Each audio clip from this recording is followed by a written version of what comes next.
हमारी मुलाकात माननीय जी से हुई है और मुलाकात के लिए मैं 30 सितंबर को भी गया था शाम को, लेकिन महाराज जी से मुलाकात नहीं हो पाई। मैंने आज 2 पत्र भी दिया है। एक 5 सितंबर को जो महाराज जी द्वारा घोषणा हुआ है, उसके संबंध में एक धन्यवाद पत्र था और एक सम्मेलन करने के लिए मैंने उनसे समय माँगने के लिए एक पत्र दिया था।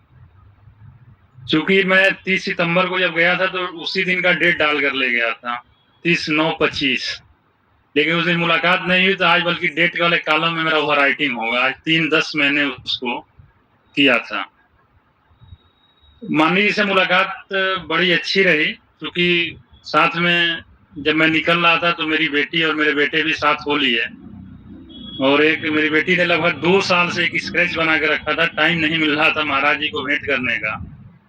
तो आज संयोग से मैंने भेंट भी किया और महाराज जी को हमने उस मकसद में जो 5 सितंबर को जो उन्होंने कैशलेस और मानदेय वृद्धि के संबंध में घोषणा किए थे, उसके संबंध में एक धन्यवाद पत्र उनको आभार ज्ञापित किया गया और सम्मेलन के लिए वार्ता हुई। तो महाराज जी तो जाते ही कहे कि आपका तो काम हम लोग कर ही रहे हैं, ये तो। और जब वार्ता हुई तो उन्होंने कहा ठीक है, मैं इसके लिए समय प्रोग्राम बनाता हूँ और बनाता हूँ तो फिर बताता हूँ।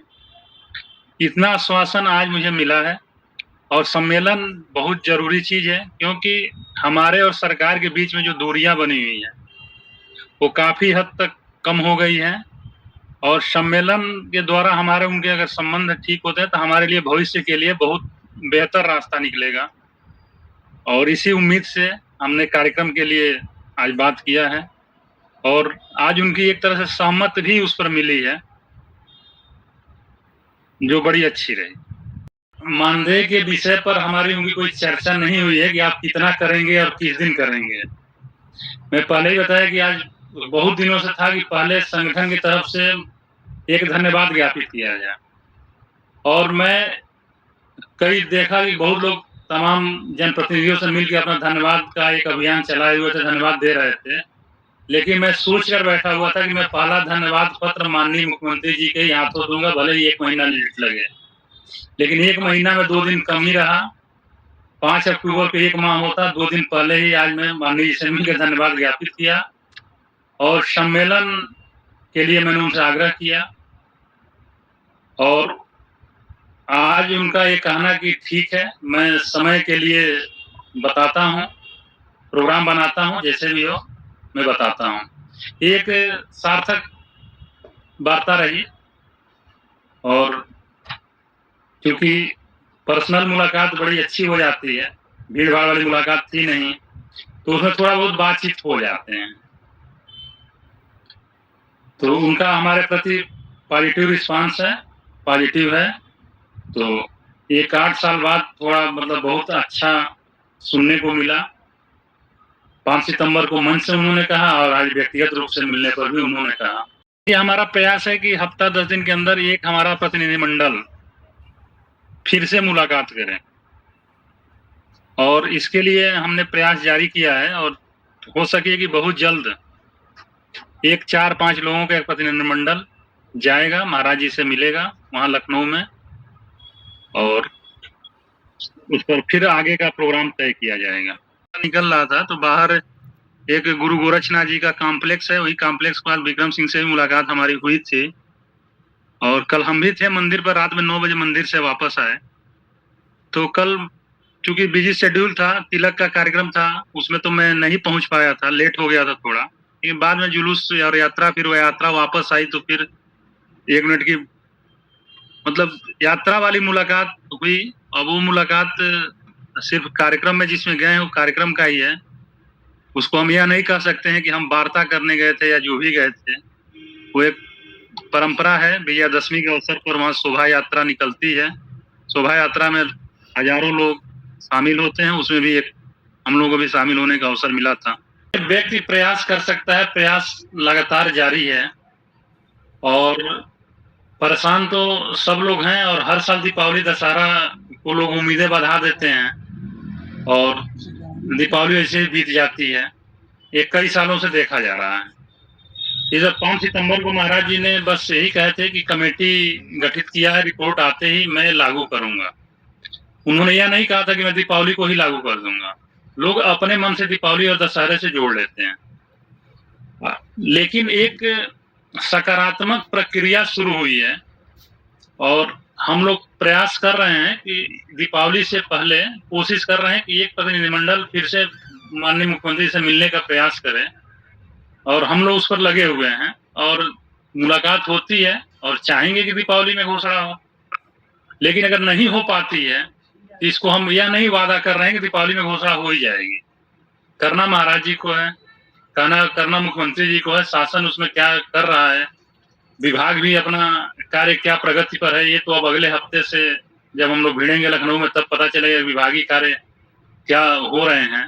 शायद एक दिन मंडे को ऑफिशियल है, फिर ट्यूसडे को मंगलवार को फिर एक दिन छुट्टी है, तो हम लोग बुधवार से प्रयास करेंगे इसके बारे में कि विभाग इस पर क्या कदम उठा रहा है और क्या कार्रवाई चल रही है, क्या उम्मीद है दीपावली के बारे में, या अगले हफ्ते में ही इसकी पिक्चर क्लियर हो पाएगी।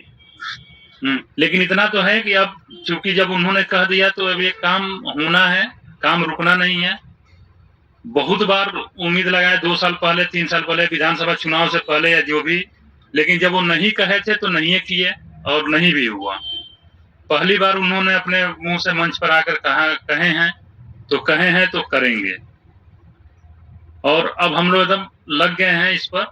और पिछले हफ्ते मान लीजिए 22 तारीख को विक्रम सिंह जी मिले थे, हमें भी जाना था लेकिन मैं पहुंच नहीं पाया था। 22 को था तो गोरखपुर में ही, लेकिन मंदिर पर नहीं पहुंच पाया था किसी कारण से। और मैं आपसे एक दिन बीच में बताया भी था कि इसी नवरात्र में हमारी मुलाकात होगी। मैंने शायद 4-5 दिन पहले आपके चैनल पे एक बार मैंने बताया भी था जी, इस हफ्ते मुलाकात हमारी होगी महाराज जी से, चाहे जैसे हो। तो उसके क्रम में 30 तारीख को मेरी मुलाकात की उम्मीद थी, लेकिन नहीं हो पाई। उसी दिन बताया गया कि 3 तारीख को सुबह में आपकी मुलाकात होगी। और मुलाकात में मैं पहले से ही टारगेट लेके चला था कि कोई मांग पत्र, कोई ज्ञापन नहीं, सिर्फ धन्यवाद पत्र और सम्मेलन की बात, यही 2 चीज मेरा लक्ष्य था। मैं जानता हूं कि अगर सम्मेलन के लिए वो हामी भर देंगे तो प्रदेश के मुखिया हैं, अगर सम्मेलन के लिए करेंगे तो खाली हाथ नहीं छोड़ेंगे। वो आएंगे तो कुछ ना कुछ देकर जाएंगे, कुछ ना कुछ कह के जाएंगे, या सम्मेलन में आने से पहले, कार्यक्रम देने से पहले जरूर हमारे लिए, दोनों लोगों के लिए, चाहे रसोईया हो, अन्वेषक हो, शिक्षण, सबके लिए कुछ ना कुछ कहेंगे। उसके बाद ही वो कदम रखेंगे मंच पर हमारे, या मंच पर आकर यह बात कहेंगे। ऐसा नहीं है कि आए और केवल सम्मेलन में भाग लिए और फिर चले गए, ऐसा हो ही नहीं सकता। ऐसा महाराज जी कभी नहीं कर सकते। या तो घोषणा करके मंच पर आवे या मंच पर आके घोषणा करें, यही दोनों में एक सत्य है। ऐसा नहीं है कि लोग यह सोचें कि हम जाएं मंच पर, महाराज जी आए और फिर वैसे 2-4 लाइन भाषण देकर चले जाएं, ये संभव नहीं है। या तो वो आएंगे ही नहीं, अगर उनको नहीं करना होगा तो आएंगे ही नहीं, या घोषणा करके आएंगे चाहे जैसे आए। तो हमारा प्रयास यही है।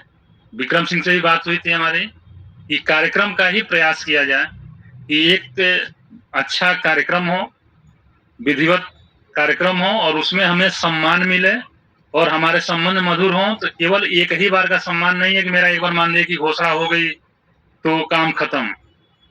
हमें इस पर विचार करना है कि आर्थिक व्यवस्था मजबूत हो, इतनी हो कि बैंक से हमें कोई सुविधा मिलनी हो वो मिले, रेगुलर हो, जो भी निर्धारित हो पूरे 12 महीने का हो, वार्षिक वृद्धि हो, क्योंकि हर साल महंगाई बढ़ती है, हर 6 महीने में महंगाई भत्ता बढ़ती है। तो हमारे लिए भी ऐसे कुछ योजना बने कि हमें उसका लाभ हमेशा मिले, बार बार रोज रोज मांगना ना पड़े। एक बार एक क्रम बन जाएगा, सब ठीक हो जाएगा। जब बैंक में भी लगेगा कि बैंक को भी यह विश्वास हो जाएगा कि ये जो भी इनका कार्यकाल 60 वर्ष 62 वर्ष तक बचा हुआ है वहां तक अस्थायी रहेंगे, विभाग निकालेगा नहीं। तो बैंक भी तमाम सुविधाएं देती हैं, चाहे वो बच्चों के एजुकेशन लोन के बारे में हो, हाउस लोन के बारे में हो, होम लोन के, या पर्सनल लोन, या जो भी अपनी आवश्यकता अपनी पूर्ति करता है। तो ऐसी व्यवस्था बने, वृद्धि महंगाई है, जब हर साल बढ़ती है, सबके लिए साल में 2-2 बार डीए और इंक्रीमेंट लगते हैं, तो हमारे लिए भी कुछ ऐसी व्यवस्था हो जो प्रति वर्ष वृद्धि की बात हो। 3 वर्ष 4 वर्ष की कोई वृद्धि नहीं होती है। ये हम मांग करें कि 3 वर्ष पर एक वृद्धि हो, 4 वर्ष पर वृद्धि हो। 3 वर्ष 4 वर्ष कुछ नहीं होता है, वृद्धि हर साल होनी चाहिए। तो ये सब कुछ संभव है अगर हमारे संबंध अच्छे हैं तो। अगर अच्छे नहीं है तो कुछ भी पॉसिबल नहीं है। 2017 में गलतियां हुई थी, मैं क्यों किसी और को कहूं। मैं मान लेता हूं कि मैं ही शिक्षा मित्र हूं, शिक्षा मित्र से गलती हुई। वो भी गलती हम नहीं कह सकते हैं। आदमी जब तनाव में होता है, फ्रस्ट्रेट होता है, तो उसका दिमाग काम नहीं करता है, वो क्या बोल जाता है, क्या कह जाता है। सुप्रीम कोर्ट का ऐसा एक समझ लीजिए कि हम लोगों के ऊपर बोझ पड़ा था कि आदमी मानसिक रूप से तनाव में था काफी। उस तनाव में कुछ बातें निकल गई, अब बातें गई, अब बातें वापस तो हो नहीं सकती। इसको खत्म करना ही, बस उसको भूलना ही बहुत जरूरी है। लेकिन बीच-बीच में कुछ लोगों ने रिन्यूअल कर देते हैं इस बातों को लेके। एक बात 2017 तक ही नहीं सीमित रही, 2018 में भी मुलाकात हुई थी। महाराज जी बहुत कहे थे कि मैं एक ऐसी पॉलिसी बनाऊंगा जिससे आप लोगों को कभी धरना प्रदर्शन की जरूरत नहीं पड़ेगी, बार-बार मांग की जरूरत नहीं पड़ेगी। लेकिन 2018 में ही 6 मई को मुलाकात हुई थी हम लोगों की, और 18 मई से एक धरना चला जो पूरा 19 तक टारगेट लेकर चला, जिसके वजह से एक नाराजगी पैदा हुई कि हम कहाँ एक पॉजिटिव संदेश दे रहे हैं और ऊपर से लोग कुछ हमारे विरोध में तमाम बातें चल रही हैं। वहां से नुकसान हुआ। 2022 में कुछ हमारे नेतागण जमकर मंच साझा किए, जैसे लग रहा था कि आज योगी जी को उखाड़ फेंकेंगे। उसका भी खामियाजा भुगतना पड़ा, क्योंकि जिस प्रत्याशी के खिलाफ अब खड़ा होंगे वो प्रत्याशी कहीं न कहीं अपने मुखिया से जुड़ा हुआ है। वह जाएंगे तो अपने मुखिया से मिलेंगे तो अपनी बात कहेंगे। अब बात यह नहीं कहते हैं कि फला व्यक्ति थे, वो समाज का नाम लेते हैं, वो पूरे समाज को संदेश देते हैं, यह समाज हमारे खिलाफ ऐसे-ऐसे कदम उठाया था। हम यह नहीं कह रहे हैं, हम कभी नहीं कहते हैं कि आप इसी पार्टी के पक्षधर रहें, आप सरकार के इस पार्टी के पक्षधर हैं, आप सरकार के पक्षधर रहें, आप सरकार के कर्मचारी हैं। उत्तर प्रदेश सरकार, भारत सरकार आपको मानदेय देती है, आपकी निष्ठा उत्तर प्रदेश और भारत सरकार के प्रति बनी रहनी चाहिए, न कि किसी पार्टी के प्रति। मैं कभी भी किसी से नहीं कहा हूं कि आप भाजपा के सदस्य बनें। आप उत्तर प्रदेश सरकार के प्रति निष्ठावान रहें, भारत सरकार के प्रति निष्ठावान रहें। आपकी यह जिम्मेदारी है, आप किसी पार्टी के एजेंट नहीं हैं। जो भी पार्टी सरकार बनाएगी, पूरा 15 करोड़ मतदाता है उत्तर प्रदेश में, 23 करोड़ की आबादी है, 140 करोड़ भारत की आबादी है। वो सारे मतदाता निर्धारित करेंगे कि किसकी सरकार केंद्र में रहेगी, किसकी सरकार राज्य में रहेगी। उसी के एक पार्ट हम भी हैं, हम भी एक मतदाता हैं। हमारी मर्जी, जहां मन करे वहां जाएं। लेकिन एक तरफ से जब दूसरे तरफ से हम जब मानदेय ले रहे हैं, चाहे वेतन ले रहे हैं या मानदेय ले रहे हैं, कुछ भी ले रहे हैं, तो हमारी निष्ठा अपने सरकार के प्रति होनी चाहिए। चाहे वो सरकार में कौन बैठा है, किस पार्टी की सरकार है, इससे हमको कोई मतलब नहीं है। हमारी निष्ठा एकदम उत्तर प्रदेश सरकार के प्रति होनी चाहिए, और जो कुर्सी पर रहेगा उसी से हम मांग करेंगे, चाहे जो भी माननीय आवे मुख्यमंत्री बन के, कोई भी आवे। हमारी वार्ता मुख्यमंत्री जी से होती है, न कि किसी व्यक्ति विशेष से होती है। अगर कोई भी व्यक्ति विशेष अगर हमारे प्रति खूब निष्ठावान है, हमको बहुत कुछ देना चाहता है, अगर वो उस पद पर नहीं है तो वो नहीं दे पाएंगे। जो उत्तर प्रदेश सरकार के माननीय मुख्यमंत्री होंगे, चाहे कोई भी हो, मैं यह नहीं कह रहा हूं कि योगी जी ही हैं, आज योगी जी हैं, कल कोई और था, परसों कोई और हो सकता है। तो जो होगा उसी के प्रति हमारी निष्ठा होनी चाहिए। हमारी निष्ठा सरकार के प्रति होनी चाहिए। हम किसी पार्टी के एजेंट नहीं हैं। मैंने कभी भी ये भी नहीं कहा कि आप भाजपा के एजेंट बनिए।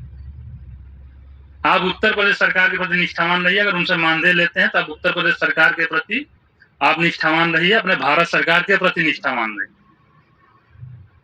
तो बस यही कहना है। और दूसरा चीज ये है कि जी बात करिए। हमारा आज के मुलाकात से यह लगा है कि एक सम्मेलन का कार्यक्रम चाहे भले ही देर सवेर हो, लेकिन बन जाएगा। उम्मीद लगी है, जैसा कि महाराज जी का रुझान रहा है, तो जैसे ही बनता है तो फिर आगे अवगत कराया जाएगा। और कोशिश है कि हमारा एक 4-5 लोगों का एक प्रतिनिधिमंडल फिर से मुलाकात करे और मुलाकातों का दौर लगातार जारी रहेगा। हमें मुख्य रूप से बेसिक शिक्षा मंत्री जी और मुख्यमंत्री जी, इन्हीं 2 लोगों पर फोकस करना है और इनसे हम वार्ता का क्रम जारी रखेंगे और जल्द से जल्द कोशिश करके कुछ न कुछ हल निकालें और अधिकारीगण से भी मुलाकात होगी। मुलाकात का जो टारगेट है, मुख्य टारगेट कि हमारा मानदेय वेतन जो भी हो सम्मानजनक हो, वार्षिक वृद्धि हो, महंगाई के अनुसार हमें कुछ का लाभ मिले, जो भी हो वो परमानेंट हो ताकि कोई भी लोग हम पर राजनीति न कर पाएं, हमें राजनीति का शिकार न बनना पड़े और जो भी सुविधाएं अगर हम कहीं जरूरत आवश्यकता पर हमें हमारे साथ एक बैंक खड़ा रहे जो सुविधा देने के लिए। आज एक साइकिल के लिए लोन कराने जाएंगे तो बैंक आपको भगा देगा। हमारी यह दशा है, यह स्थिति है। एक मानदेय जितना मिलता है उतने में एक साइकिल नहीं मिलेगी, मोटरसाइकिल तो दूर की बात। आज के महंगाई के समय में उस मानदेय में एक अच्छी क्वालिटी की आप साइकिल नहीं खरीद सकते। मोटरसाइकिल तो सपना हो गया है, चाहे अलग बात। और उसके लिए भी अगर बैंक फाइनेंस कराने जाएंगे तो बैंक आपको लोन नहीं देगा कि जाओ भैया आप एक साइकिल खरीद लो, कोटेशन लाओ और जाओ आप साइकिल खरीद लो। वो भी फाइनेंस नहीं करेगा। क्यों? क्योंकि हमारी अस्थाई नहीं है। 11 महीने का मानदेय मिलता है, उसमें भी 2 बार ब्रेक कर देते हैं। ऐसे ऐसे कुछ अधिकारीगण आए, क्या दिमाग था उनका, एक कहना नहीं चाहिए और मुझे कहने से डर भी नहीं लगता है। एक महानिदेशक महोदय आए थे बहुत सरकार के प्रिय होकर। जब यह नियमावली आई कि जून में 15 दिन विद्यालय खोले जाएंगे, पहले 1 जुलाई से 31 मई तक का मानदेय मिलता था, लगातार मिलता था। 15 दिन जून में विद्यालय खोला गया, उसके बदले में जनवरी में बंद किया गया। अब देखिए महानिदेशक महोदय ने ऐसा दिमाग लगाया कि उस 1 महीने के मानदेय को 15 दिन 2 पार्ट में बांट दिए। मैंने देना 11 महीने ही है, चाहे हम उसको 15-15 दिन 2 पार्ट में बांट दें। अगर तर्क करें उनसे, क्योंकि जिसकी लाठी उसकी भैंस, वो पद पर हैं तो चाहे जो कर दें, पद ही आदमी को मजबूत बनाता है, कुर्सी ही मजबूत बनाता है, चाहे कुछ कर दें। क्या संविदा 2 बार ब्रेक होती है 1 साल में? शिक्षा का मजाक उड़ा रखा है इन लोगों ने, शिक्षा मित्रों का मजाक उड़ा रखा है, अनुदेशों का मजाक उड़ा रखा है। किसी से कहिए क्या मानदेय ब्रेक होता है 1 साल में 2 बार? 2 बार 15-15 दिन। आप 3 महीना काटो, 9 महीना दो, जो भी दो लगातार दो। 1 साल में 2 ब्रेक। मैंने उस महानिदेशक को हम कितना बुद्धिमान समझे या क्या समझे, या कैसा खुराफाती दिमाग जो देहात में कहते हैं, ये खुराफाती दिमाग। हाँ, अब क्या कहा जाए उनको। मैं तो उनको व्यक्तिगत ट्वीट करके व्यक्तिगत व्हाट्सएप पर भी मैसेज भेजा था कि कितने बुद्धिजीवी आप अधिकारी हैं जो निजी स्वार्थ और निजी लाभ में आप क्या कर रहे हैं। आपको यह नहीं समझ में आ रहा है कि कोई भी एक हंसी का पात्र आप सरकार को बना रहे हैं। कोई भी पूछे, किसी विभाग में, अन्य विभागों में भी मानदेय मिलता है। बहुत विभाग ऐसे हैं जिसे मानदेय मिलता है, ब्रेक होता है 10 दिन, 15 दिन, 1 दिन या 1 महीना, जो भी ब्रेक होता है लगातार होता है। साल में 2 ब्रेक, ये हमारे बेसिक शिक्षा में ही हो रहा है और किसी विभाग में हमें आज तक नहीं जानकारी मिली कि 1 साल में 2 ब्रेक होता है, 2 बार मानदेय ब्रेक होता है। खैर, अब तो हम उस समस्या को ही जड़ से हटाने पर लगे हुए हैं कि कोई ब्रेक नहीं, जो भी हो कंटिन्यूटी चलती रहे।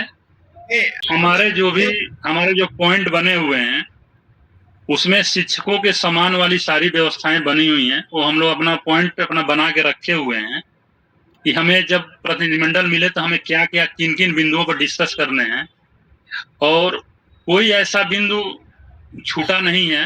हम बस इतना ही कहना चाहते हैं सभी लोगों से जो भी हैं, जैसे 8.5 साल बीता वैसे कुछ दिन और धैर्य बनाएं।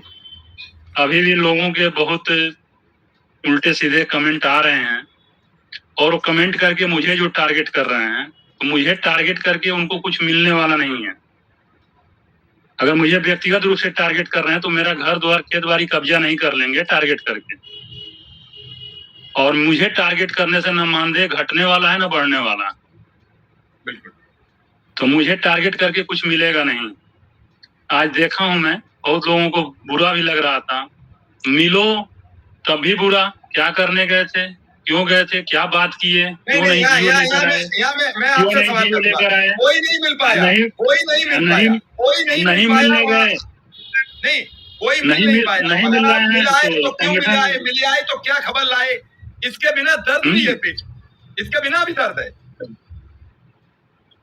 और एक कुछ ही लोग हैं, 2-4% लोग हैं, वो करते रहे, उससे कुछ फर्क नहीं पड़ने वाला है।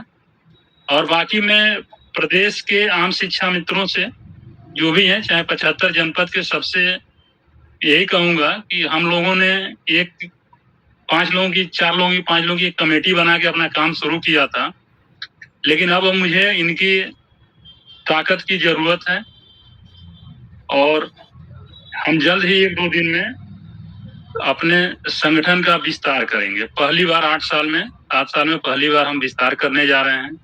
हमने मुश्किल से 10-12 जिलों में अपने जिलाध्यक्ष बनाए थे, लेकिन हम 2-4 दिन के अंदर 75 जनपद में वहां के शिक्षा मित्रों की मर्जी से हम एक जिलाध्यक्ष का चुनाव करेंगे और तैयारी कर रहे हैं इस पर।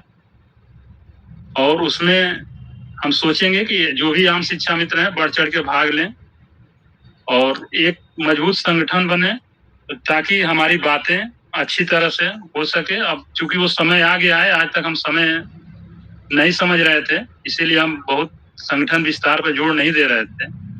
तो एक निर्माण होगा कमेटी का और उनसे सलाह मशवरा लेके आगे का सारे कदम उठाए जाएंगे और हम कोशिश करेंगे कि जल्द से जल्द हमारा एक कार्यक्रम सफल हो।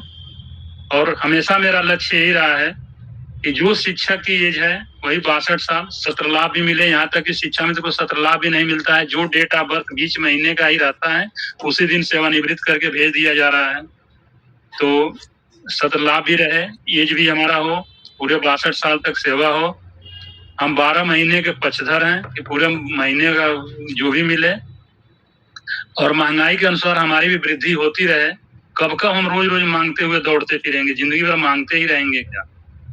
तो हमारे लिए एक ऐसी पॉलिसी बन जाए ताकि हमें बार बार मांगना ना पड़े, ऑटोमेटिक वो सबके ऊपर लागू हो, ताकि कोई भी संगठन, कोई भी शिक्षा मित्र नेता किसी आम शिक्षा मित्र पर राजनीति न कर पावे।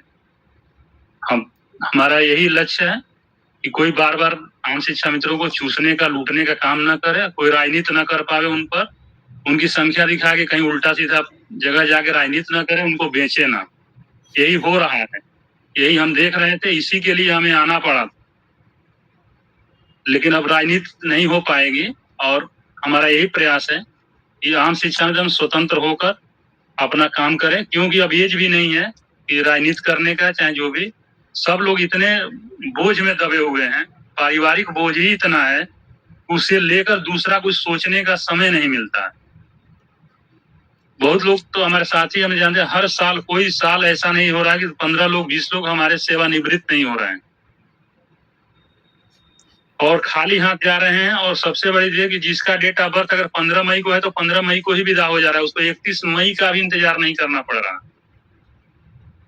ये बहुत दुखद स्थिति है। बिल्कुल। एक उसी विभाग में काम करने वाले व्यक्ति को जो हमसे कम काम करते हैं, अगर अभी सुप्रीम कोर्ट के 1 सितंबर के आर्डर को ले लिया जाए तो जो हमारी योग्यता है उसी योग्यता के 2 लाख टीचर पड़े हुए हैं और 1 लाख रुपए से ऊपर सैलरी पा रहे हैं। अगर योग्यता की बात की जाए तो हमारी और उनकी योग्यता इस समय सेम है। वो भी स्नातक और प्रशिक्षित हैं, हम भी प्रशिक्षित हैं। हमारे उनके में अंतर क्या है? अगर मानिए सुप्रीम कोर्ट ने अभी टेट परीक्षा लागू किया है तो 2011 से पहले अगर जाइए देखिए तो लगभग 2 लाख टीचर हैं, हम तो 1.5 लाख हैं। 1,25,30,000 अनुदेशक जोड़ लीजिए, 1,60,70,000 लोग हैं। हमारी उनकी योग्यता, अनुदेशक की तो नियुक्ति ही प्रशिक्षण के बाद हुआ था और हमें नियुक्ति के बाद प्रशिक्षण कराया गया था। तो अगर वर्तमान योग्यता देखी जाए तो हमारी और अनुदेशक की या टीचर की योग्यता तो समान है और वेतन में काफी भेदभाव है, जमीन आसमान का अंतर है। जो हमें साल में मिलता है उनको महीने में मिलता है। और कार्यकाल देख लिया जाए तो कार्य भी हमसे अच्छा न करते हैं और न कर पाएंगे। जितना अच्छा कार्य विद्यालय पर रह के अनुदेशक शिक्षा मित्र जितनी जिम्मेदारी से विद्यालय का पठन पाठन चाहे जो भी दायित्व विद्यालय से मिलते हैं, जितना बढ़िया से उसका निर्वहन करता है, अगर तुलना की जाए तो उनसे बहुत अच्छा कार्य करते हैं हमारे शिक्षा में जो भी विद्यालय में, और बहुत ज्यादा अंतर है, अयोग्यता बराबर है।